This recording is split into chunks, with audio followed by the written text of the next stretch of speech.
önə çıx. Kimin yoldaşı onun telefonunu yoxlayır? Yoxlama ya. Hardan bilsə. Yoxlama. Kimin yoldaşı dadlı yemək pişirir?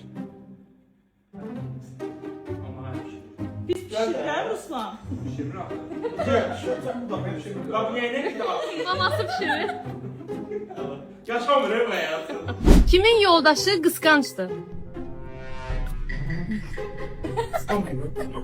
Kimin yoldaşı həddindən artıq çox pul xərcləyir? Əgər yoldaşınızı qəddimi verin. Kimin yoldaşı çoxlu gəzmək istəyir?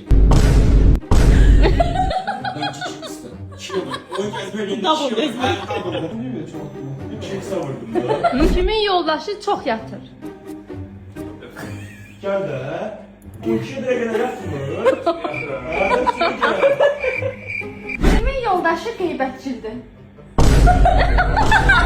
Ben çaktım.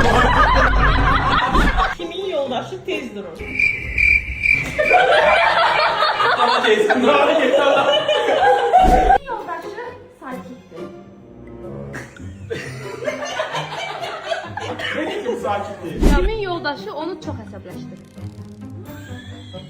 Sen gel de. Oynuyor mu şimdi çok? Hayır tek önüm bırak. Kim yoldaşından qorxur? Aksiyle mi?